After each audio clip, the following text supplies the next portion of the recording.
Hey, it's Travis. I wanted to take this moment to discuss our sponsor, BetterHelp.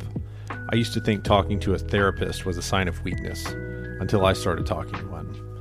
It has really helped me limit the negative chatter that can infiltrate my brain. Therapy has helped me become a more insightful person, father, and husband. That's why I'm excited to tell you about BetterHelp. Their online platform makes finding a therapist incredibly easy. Fill out a brief questionnaire and you will be matched with a therapist in just a few days. Go to betterhelp.com/thank-you-notes, betterhelp.com/thank-you-notes, or click the link in my show notes. In doing so, you will be helping this show and you will receive 10% off your first month. If you aren't clicking with your therapist, if you're not getting a good vibe, BetterHelp will allow you to switch your therapist at any time with no additional cost. Online therapy is a game changer for me. I have such an erratic schedule. I work nights, weekends, late, early, holidays, you name it. Being able to video call my therapist from my phone in a call room, at work, or in my car, or whatever, it's extremely convenient for me, and it allows me the time and the place to actually get my therapy in. So if you're struggling, if you need to talk to somebody, go to betterhelp.com/thank-you-notes and they'll get you set up with somebody. This has been my thank you note to BetterHelp for supporting this show. Hi, welcome to the Thank You Notes podcast. My name is Travis McVeigh. I'm an anesthesiologist from Dallas, Texas. I love thank you notes, so much so that I made them into a podcast. My guest today is Dr. Raj Dasgupta. He's the host of the Dr. Raj Podcast right here at Ars Longa Media. You can also see him in numerous board prep podcasts like Beyond the Pearls and others, also here at ALM. In addition to his podcast, he was a regular on the Doctors TV show and the series Chasing the Cure with Ann Curry. He's an associate professor at USC where he teaches residents as an ICU attending. What I hope you, the listeners, get out of this episode is a sample of Raj's enthusiasm. It was heavily palpable over Zoom, and I hope you get a taste of it as well. Raj brings this excitement to his teaching. He's won several consecutive teaching awards from med students and residents, and he brings this to all of his media activities as well. So let's get to my chat with Dr. Raj Dasgupta. Well, Dr. Raj, it is an honor to be here. I get along with pulmonologists generally. Let's keep the streak alive today. So yeah, I'm an honor to be here. I've been getting familiar with your work. Been reading some of your books, listening to some of your podcasts. So thank you so much for letting me get on here and talk to you and let your listeners get to know you all over again. Oh, you're super welcome. And, maybe one day if we have like a simulation lab, we could have like some kind of intubating contest, because I think that's where we compete, right? Who's a better master of the airway, even though it's probably you. I'm game. We can even make it interesting too. A signed copy of Beyond the Pearls. Okay. I'll just start this off. You know that I have a podcast called Thank You Notes, and it's about people writing thank you notes and whether or not they do write thank you notes. So, Dr. Raj, do you write thank you notes? You know what? I always think it's important to be honest in these podcasts. So I'm going to say no, that, I should, but actually I don't write thank you notes. And it's because of your podcast. It really made me just kind of think back. But I will say this is that my wife, and she's not behind me, she's not making me say this, she's actually really, really good when it comes to writing thank you notes. And, sometimes I give her like a hard time, like, you could just give someone a call, which is kind of like what I do. I always feel that, if someone goes above and beyond, I like to shout it from the rooftops. And I think part of me is like, it's not laziness, but I feel like if I write a thank you note, it's just that person. And my innate personality is kind of like, on a podcast, I want to let everyone know who just is awesome in my life, whether that's going to be Kaplan Medical. Is it Elsevier being the best book publisher in the whole world? I love saying thank you publicly. So the answer is, I don't do it enough, but I know I should. So when you do get a gift, you shout it to the world. You make public declarations, maybe not on a signed, sealed, and card, but you let the world know.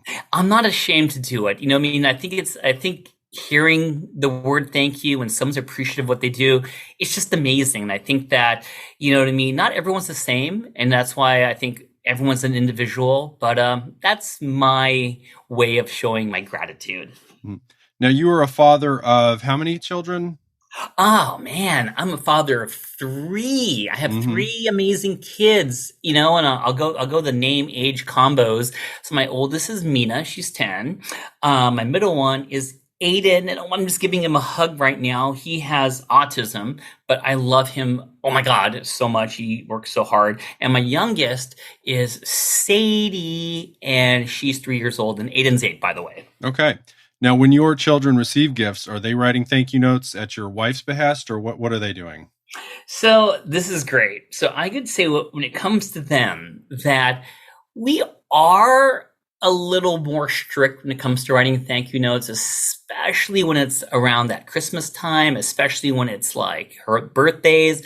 And, when they receive gifts, I just think that I was taught to be very appreciative of these things. So my wife, it's always my wife, will sit down with them and we'll write thank you notes back to the people who gave gifts. And we'll do it old school style. Like we'll go to like Target and buy like a bunch of thank you cards. So They are super good about that. And I will say more importantly, when it comes to my grandparents, my mom and dad played a huge part of, all my grandkids growing up, especially Mina and Aiden. And they do a really good job for whatever it is to always say thank you in a card note. Because you know how grandparents are. Some grandparents, yes, they had a choice of getting the most expensive, car or diamond ring or whatever it is. They'd rather just take a handwritten note from their grandkids and put it on their mirror. And that just means the world to them. So when it comes to grandparents, definitely thank you notes aplenty. And they save them too. They'll just have boxes of them from years and years. Yeah. Oh, and you know what? One of the questions you're going to ask me, I want to go back because I had such a great answer on it. You were going to ask me what was the last thank you note I wrote. And I actually did write one. Even though I say I don't write them, I did write one. And it actually is not because of you in this podcast. I just wanted to say I wrote it literally about a week ago because my auntie, and her name, she's Filipino. I'm half Indian, half Filipino. So I call her Auntie Baby, even though it's not her real name. My dad has Alzheimer's and he's in hospice, and hey, it stinks, but he's very comfortable. And my mom takes care of my dad, and my mom's already 80 and she's tiny, like super tiny. And it's just, breaks my heart. I don't have enough time to be around there all the time and to help. And I want to help. But of all the relatives, my mom's sister, who's in Canada, left her fam and everything to spend literally 3 to 4 months with my mom just to help her with my dad. That's baller. That's super baller. You know what I mean? And she did it out of her heart, and no one on my dad's side, no one else on my mom's side, just my auntie. And, I just wrote a little thank you card. I did more than just that. I mean, I took her out a bunch of times, but yeah. And I think that totally deserved it. And I actually really wanted to say that because like I just told you, it's more than just a card for me. I like this to be put in my podcast, which she listens to anyway. So she's really going to love this. Well, that's so I have this right. Your wife's aunt came to take. Oh no. My mom's. Your mom's aunt. Sister. Okay. My mom's sister did it. Your mom's sister. Yeah. Crossed the marital lines to take care of your dad. Yes. This is in-laws. Yes. That deserves the round of applause. Oh, dude, Auntie Baby is so awesome. Auntie Baby makes me so happy. Shout out to Auntie Baby. Yeah. All right. Well, Raj, we're doing a section, a series on my podcast about physicians thanking the people that train them. Now, you are quadruple board certified. You've done 2 fellowships and a residency. There are plenty of people who have trained you along the way. There must be somebody who sticks out as having made an impact on you. So who is that, and what lessons did they teach you? Oh man, when you know it's the right person, it just comes instinctively. Her name is Dr. Janet Shapiro, and I trained at the time it was called St. Luke's Roosevelt Hospital in New York. And I just want to say that I love her dearly because when you first meet her and meet me, we're totally opposites. You know what I mean? I am loud and I don't let people finish their sentences, and I'm quick to answer things. And she is, it's not quiet, but she's the type of person when she does speak, everyone just listens because only the utmost awesome things leave her mouth. And I love that she's never startled. I love that when a code happens, she's not running and tripping over people. I love that her voice isn't loud like mine, but people are quiet when she makes recommendations. So I wanted to have everything that she had that wasn't part of my innate personality. And let me just be straight. I wouldn't never change who I am because I love who I am. But I always tell people who I mentor or whatever it is to take the best of everyone. And those are the best qualities. And, as time goes forward, a lot of the people I worked with, when they were my attendings or whatnot, you just lose contact. But, she always is great about my birthdays. If I accomplish something and she sees it on social media to be proud of me. And, I always kind of hope, even now at my age, I always try to hope that the good parts of me kind of morph into her because it's one of those people that I always just kind of look up to, and I know it because I'm sure everyone could get my back, like you could get my back on this. There's certain people you just call doctor, even though you shouldn't call them doctor because that's a long time ago. Yes. I always call her Dr. Shapiro out of that pure respect. She's like, no, Raj, call me Janet. And I'm like, sure, I will. It's just weird, but I love her so much, Now, where was this? Was this your residency, one of your fellowships? Where did you run into her at? Yeah, so this is when I did my Pulmonary Critical Care Fellowship in New York. I did my residency at Michigan State. I did my Pulmonary Critical Care in NY, and just, I loved being in New York for that period of time. And then from there, I went on to Detroit, Henry Ford Hospital, to do my sleep medicine fellowship. And she's always been just an awesome person throughout, always encouraging what I do. If I get a journal article published, whether it be for Good Housekeeping or New England Journal, she's just equally proud of me. That's awesome. So what is a lesson? What is something that you've taken from Dr. Shapiro? I would say the biggest thing is that being attending, it's that fine balance of, sure, you are fortunate depending upon where you practice to have amazing fellows and residents, and they're telling you a lot of information about a patient, but it's your job to actually take the time to review the chart, synthesize your own differential, what you want to do, and kind of use all this information people are throwing at you during rounds for face value. Okay, but let's look at this. Are you sure we look at these values? And always to try to take a step back to really just take that breath before you open your mouth and say something. So I'm always catching myself taking that breath, when someone's running up to me, asking a question, to make sure I give the right answer. So that's what I got from her. That's awesome. That's a lesson that I learned the hard way too, is that you always do your own chart review. 100%. Yes. 100%.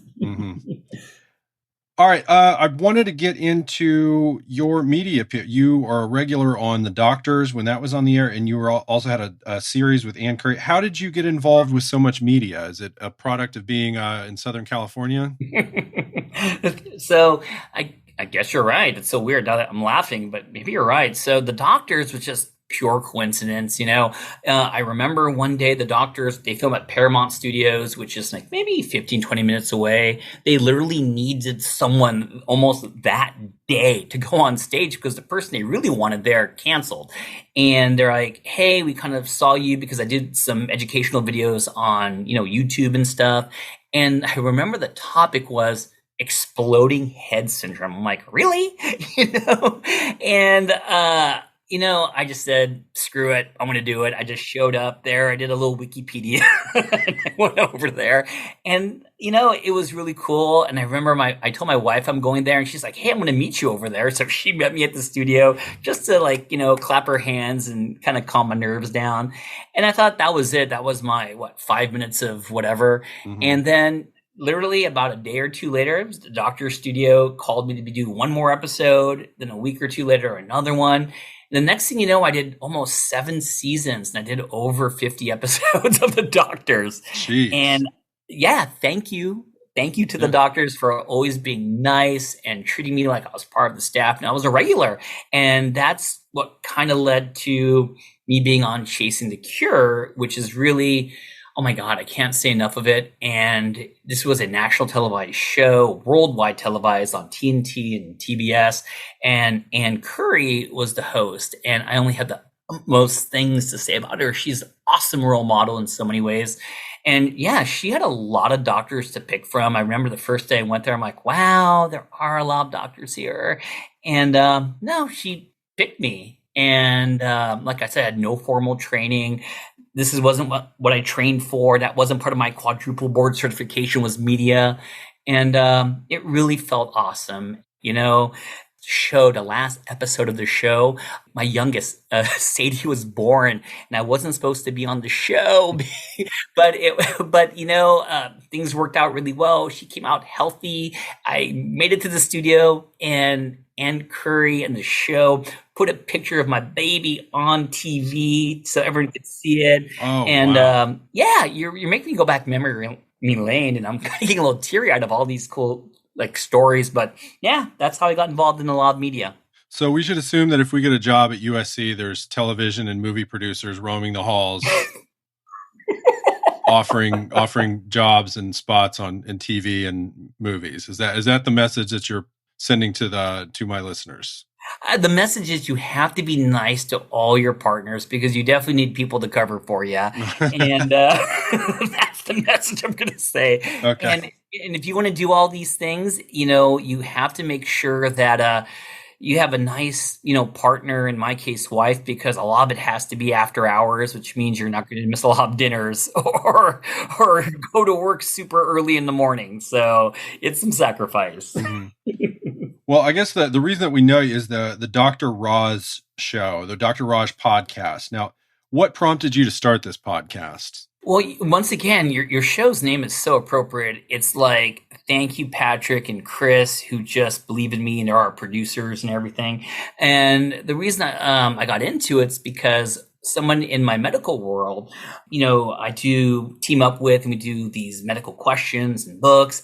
And he was like, Raj, you would be perfect for a podcast. And I said, really? I don't know. But part of me is kind of like, he's convincing me my job would be to talk to people and just be myself. And I'm like, I kind of like doing that. So I got the opportunity to call it the Dr. Raj Podcast, which is a potpourri of different topics sprinkled with a little medicine.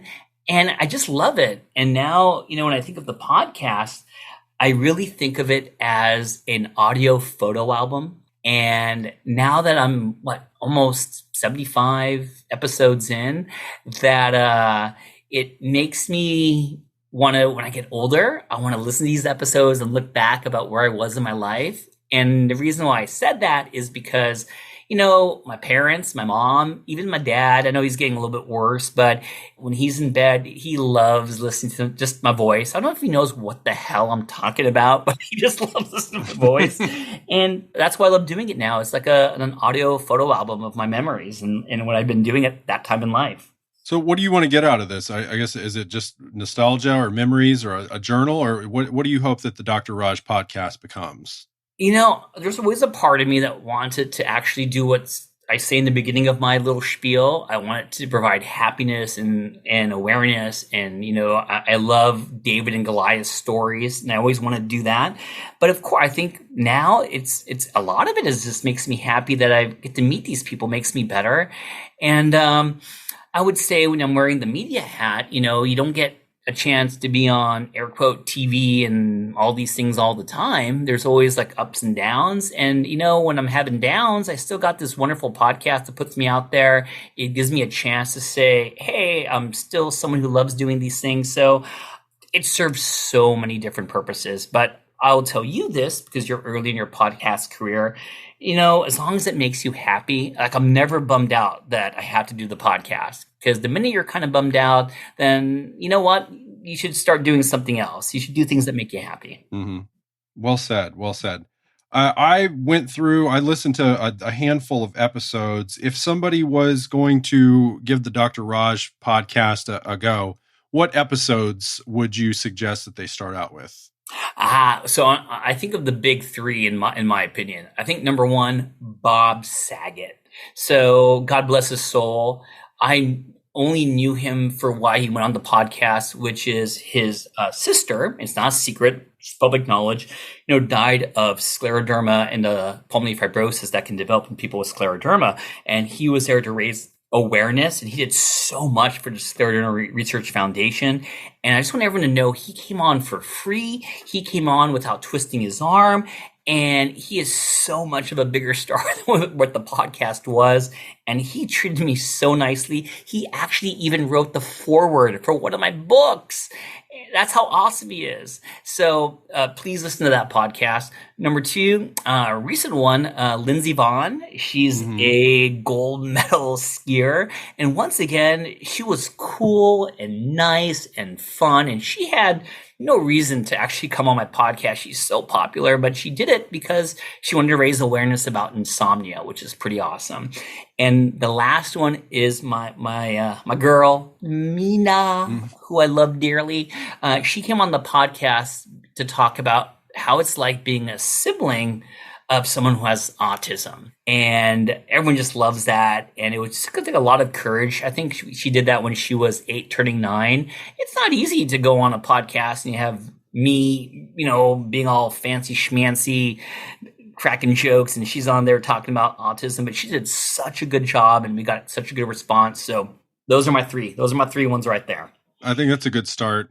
I will say that the Bob Saget episode was outstanding. I think that's everything I think the Dr. Raj podcast is. He was so nice and you guys had such great chemistry. You got into his story, you got him to talk and you got him to be vulnerable, but then you also were able to sprinkle in learning pearls for your medical students. And then I was going to follow up and ask if he ended up writing the foreword to that book. And it sounds like he did.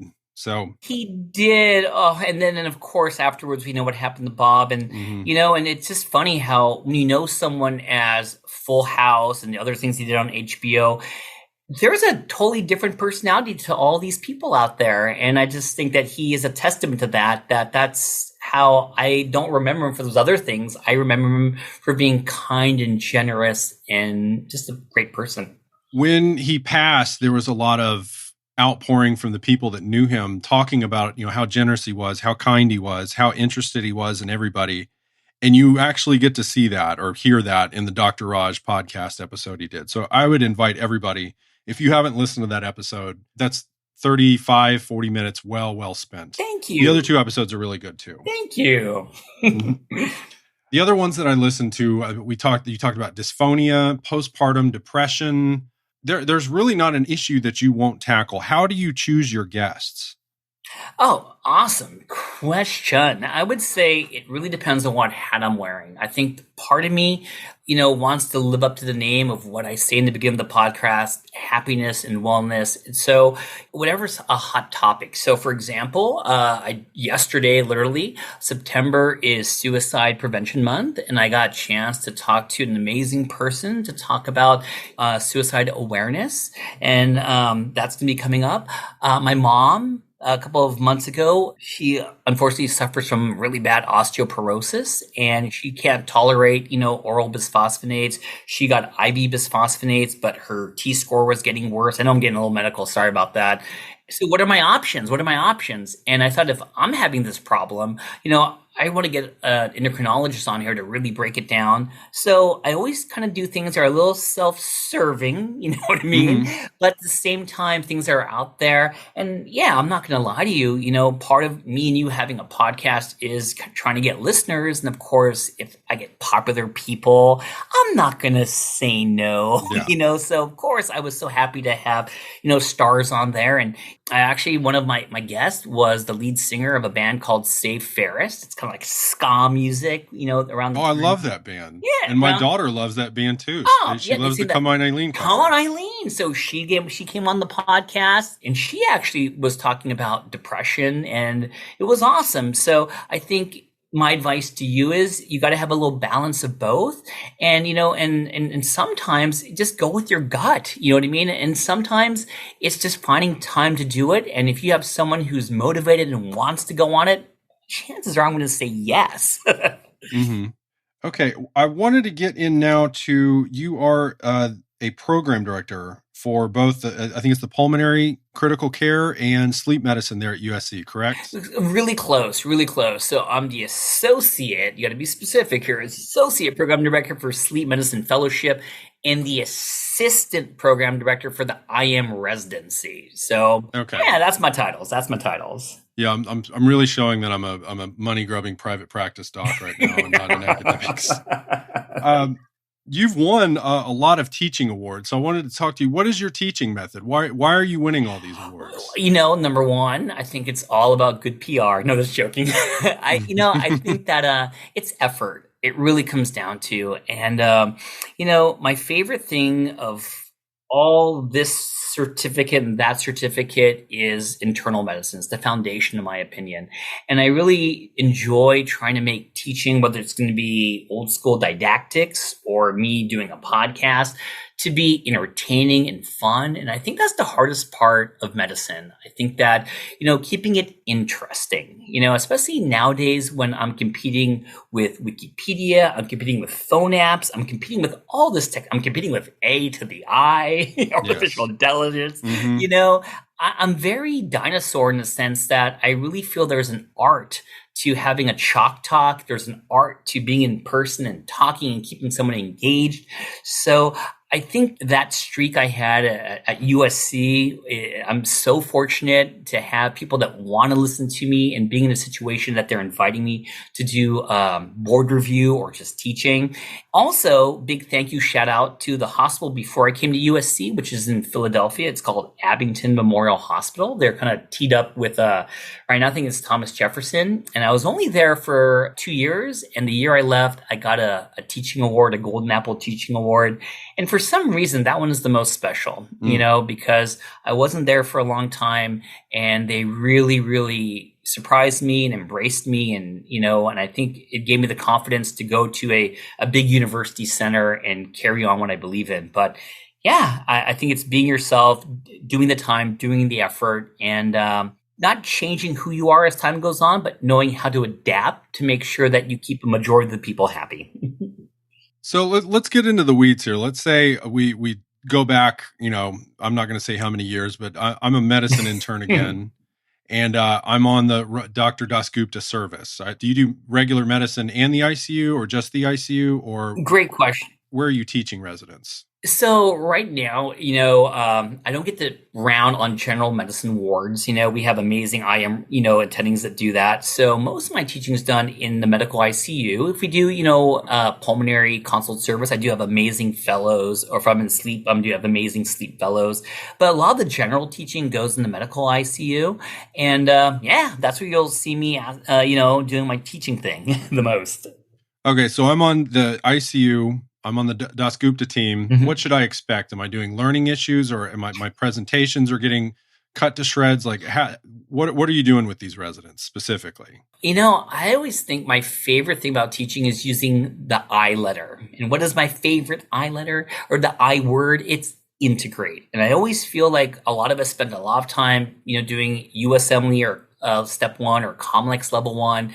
And there's a lot of basic science and we just tend to forget about it. And I think people forget there's a way to integrate it, especially things like, physiology and clinical medicine, path and clinical medicine, pharm. So you could definitely see me integrating and most people enjoy it. They're like, wait a minute, did he just do a throwback to like step 1 phys, as far as what to expect, I always do the disclaimer in the beginning saying, hey, I may ask you some questions, not because I'm going to put you on the spot and make you feel bad about yourself, but just to gauge what is the level of our rounds and what you need to know. And it helps me out. I think that you definitely have to change, as you get older and as things change. And, my wife, I'll tell this story because I know she's thinking it, that when she first met me, she was like, wow, you ask a lot of questions and maybe you need to tone down a little bit because maybe the Socratic method doesn't work for everyone. It definitely didn't work for my wife, I'm going to stop you. So like, what, this is why you're courting your wife? You're pimping her or? So back in St. Luke's Roosevelt in New York, she was I am resident. I was Pulmonary Critical Care fellow, and there was a definite educational gap as far as year levels of training, and we definitely didn't date at the time. It was actually my last year as a Pulmonary Critical Care fellow, and I went to Detroit, that we actually really started to know each other. And I'm like, oh man, I'm leaving, and she went over to Philly to do a rheumatology fellowship. So we were long distance for a while, but she remembered me from our time in St. Luke's Roosevelt as the person who really asked a lot of questions. And I just cherish her opinion of me and how she evaluates me so much, and then she said that, hey, one thing you could do to be a better teacher is, sure, there are questions. Sure, sometimes you could ask him, but you may need to tone down a little bit and just kind of make it more inclusive. So I've definitely, taken a lot of people's advice and realized that sometimes I will strategically place a question here and there, but sometimes it's a lot better just to kind of let it kind of flow naturally. Or if I'm going to give a talk, I'm going to give the talk. And then if someone wants to ask, they could ask. And by rolling with the punches a little bit, it seemed to work out. I got some teaching awards, so it's doing all right. Yeah. 6 year, the streak is what, 6 years straight? It was, I broke the streak. Stupid COVID. I hate COVID, No. but hey, I still find that desire to still teach, regardless if I get an award ever again or not. But I'm so happy. Well said. Well said. Mm-hmm. All right, Raj, we're going to go to thank you notes now. So I wrote you a thank you note. This is on hospital printer paper. Dear Dr. Raj, I have been consuming your content for the past few weeks. Your dedication to educating everyone from patients to medical students to your peers and colleagues is obvious and truly admirable. Thank you for dedicating so much of your time and energy to education. There is no subject too taboo or obscure that you won't tackle. Many of us physicians will talk the talk about speaking openly and plainly to the community. You actually walk the walk. Your patients and the reputation of doctors everywhere are better off because of your work. I'm honored to share the pod with you today, Travis. Wow, that was really heartfelt and nice, and it gave me at least 50% goosebumps on my hand. I like that. Thank you. Yes, you're doing the Lord's work. It's very high quality content, and I think for anybody, if you're just interested in whatever, some sort of medical problem or medical issue or something, just search the Dr. Raj podcast. There's probably something in there for you, and it's a good starter, good surface level, and that just something to pique your interest and get you going further. So I think your podcast is really great for that. And then the occasional celebrity will stop by. We're going to change things up a little bit. Normally we have the guest read a thank you note, but Dr. Raj has sent me some thank you notes his students have sent him. And one of the things that stuck out to me is it says, "Thank you, Dr. Raj. I'm starting to love physiology because of your unique way of teaching. You are awesome. God bless you." And it's all this. "Dear Dr. Raj, thank you for the best physiology class ever. I never understood. I enjoyed physio as much as I did now. Thank you so much. Wish you could teach all the classes." And the last one, "Thank you, Dr. Raj, for helping physiology be so easy. We'll never forget you. Hope meeting you soon." There's this card that is just covered with these. There's some of Kobe Bryant. I'm guessing that's part of the class as well. And then there's one of Yoda. I have issues with Yoda, but it's the same. "Thank you for sharing your knowledge and time with us. You're a very good teacher. I wish I had met you when I was still a med student." Again, I guess you get a lot of these for the Pearls books, or what were these from? These were from my Kaplan courses. And, I've been teaching for Kaplan for, almost 20 years. I teach USMLE step 1, 2, and 3. And I take the most pride in teaching step 1 because it's just tough. Yeah. And I love teaching physio. And, to make a step 1 class interesting and funny, it's tough. And everyone you read just puts a tear to my eye for a bunch of different reasons. And so the reason why Kobe Bryant was because, it's when Kobe retired, and he actually has this thing where he was talking about Mamba out. And it was almost kind of like we had an ongoing joke in the class that, hey, if you know the answer and you're pretty good about it, don't hesitate. Mamba out. It just became the phrase. I am super geeky Star Wars person. I grew up with the Holy Trilogy, and I can't resist it. And I think the students know that to get on my good side, and it doesn't take much to get on my good side. You throw a little Star Wars in there, and so they made a little Yoda card, and that's just awesome. That's awesome. All right, Dr. Raj, last question. Yeah. Are you the happiest man in podcasting? When you meet me after the podcast or whenever, I never change who I am, because I think that it will just kind of seep through. And I hope I am the happiest. I am so chatty and I'm so smiley. I close my eyes when I talk to you just to make sure I tone it down a little bit. But this is toned down. This is toned down a little bit. Okay, just setting the right. This is toned down, Raj Dasgupta.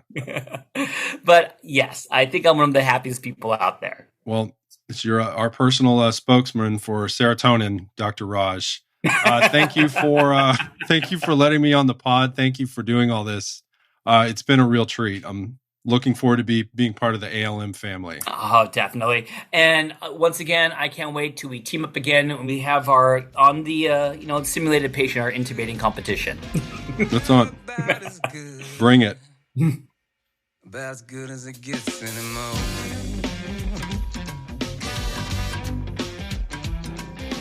Well, there you have it. The happiest man in podcasting. If you couldn't tell, I highly, highly recommend his episode with Bob Saget. It is truly great podcasting. An excellent way to spend 30 minutes. This episode is also being released on his feed as well, The Dr. Raj Show. The link to that podcast will be in the show notes. Please like, approve, rate 5 stars, endorse, approve, review, and subscribe to this podcast everywhere podcasts are released. Please follow me on Instagram, TikTok, and especially LinkedIn. Links to those accounts will be in the show notes. Thank you to Toy Sauce for the music that you provided, and email me your thoughts, feelings, and thank you notes. The address is thankyouNotesPod@gmail.com. Thank you very much for listening, and we'll see you next time.